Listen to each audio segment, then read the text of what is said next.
Okay, well, the big story at 9:30 this morning is Nvidia, the chip maker, now joining the trillion-dollar club, the ninth company to do so after this AI frenzy that has played out in the market this year has led to a skyrocketing valuation for this company. And as we were saying earlier in the program, there's a couple of schools of thought here. On the one hand, when there's worries about the economy, and we talked about that earlier in the program, does the kind of valuation that a company like Nvidia now sports seem justified?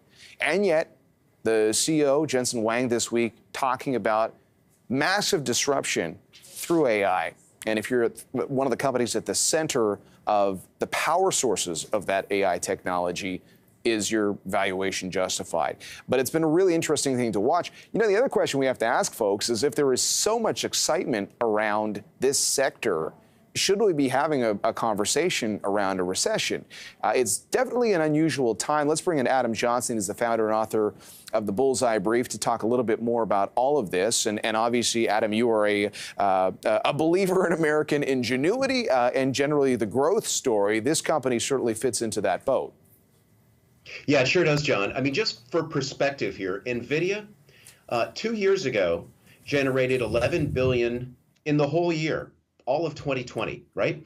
Well, now they're generating $11 billion in revenue in 1 quarter, right? So, I mean, that kind of growth becomes very difficult to model. But when you sort of think about what's happening in terms of artificial intelligence, in the company's own words, we're entering a super cycle that's going to propel AI over the next 10 years. You know, John, every computer that we use, from, you know, the phones to the way that you and I are speaking, they're not strong enough because artificial intelligence is going to become the norm, which is going to mean that you need faster, more powerful chips. So arguably, there's going to be an upgrade cycle that happens not only across phones and PCs, but across all the larger computers that make business possible. And that's really what Nvidia is tapping into. And I think, quite frankly, the stock here at $400 is a buy, John.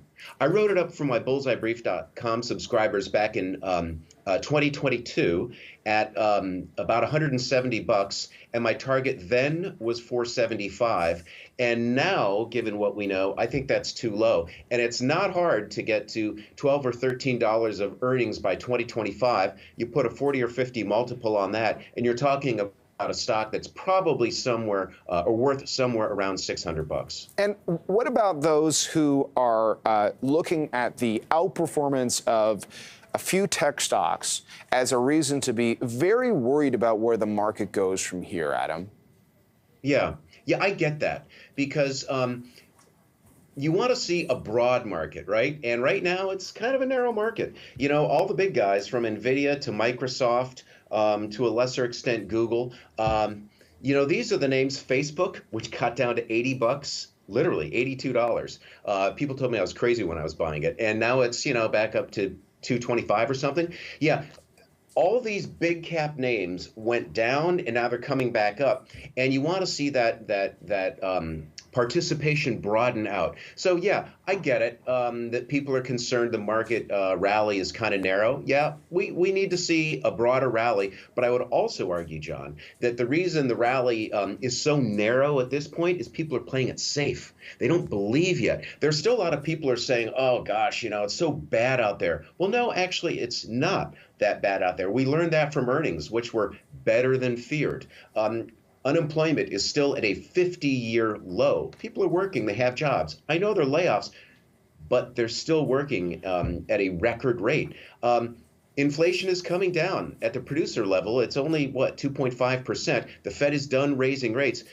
We got a debt deal. In other words, all the negative reasons that people have said, oh, I don't want to be in stocks, one by one, we're working our way through them. That's why the rally is still so narrow. People don't believe. As they start to believe and realize that we're working through all this stuff, they'll start to buy the other stocks, the next tier, Palo Alto Software, Salesforce.com. They'll start to look at the EV names again and say, well, wait a minute. Yeah, EV, that is a theme. Okay, maybe we can allocate some money to ChargePoint, which got an upgrade this morning at Bank of America, right? So Yeah, it's still a narrow rally. It's going to broaden out, John. I really do believe so. We had a conversation at the start of the hour, though, on the debt ceiling story and the fact that because this is all coming together so late in the game, even if it is, quote unquote, successful, that the Treasury has a lot of debt issuance to get busy doing because, well, they need to pay their bills. And we had a fixed income specialist who argued that's going to complicate things. You know, it's not like the Fed wants to gobble up government bonds these days because it's been worried about inflation. It's been moving away from quantitative easing towards quantitative tightening. So if you see these sizable Treasury yields, that's going to complicate the story for equities. What's your view on that? Yeah, there again, that's a fair argument. I mean, the reason that so many of the growth stocks, the kinds of names that I like to find and identify for subscribers, the reason they went down so much is because rates went up. And in the same way as rates go up, you can't afford as big a home because your mortgage costs more. When rates go up, future earnings for those growth companies are worth less, so you pay less now. Yes, that is all a very fair argument, and no one's going to question that. My response, I guess, to your question in that issue, John, is that I think rates are done going up. I think the Fed has effectively said they're done. And while that doesn't necessarily mean that rates are going down, it means we do have stability. So as guys like me, as analysts like me, try to figure out what future earnings are worth, we no longer have to say, oh, but what if rates go to, 8%? No, that's off the table. Rates are 5 to 5.5%. That appears to be a relatively stable number, and that gives us the ability as analysts to go out into the future and say, okay, assuming 5 to 5.5%, what should that future stream of earnings be worth today? And, on the 20% chance, let's just say, that rates come down in 6 months and another 20% chance they go down from there, now we're talking, 4%. Okay, what does my price target go to at 4%, right? And you start to handicap it. And I think that's what we're going to start to see over the next several months. People will handicap stable to lower rates, which means you can start moving up your price targets. Okay.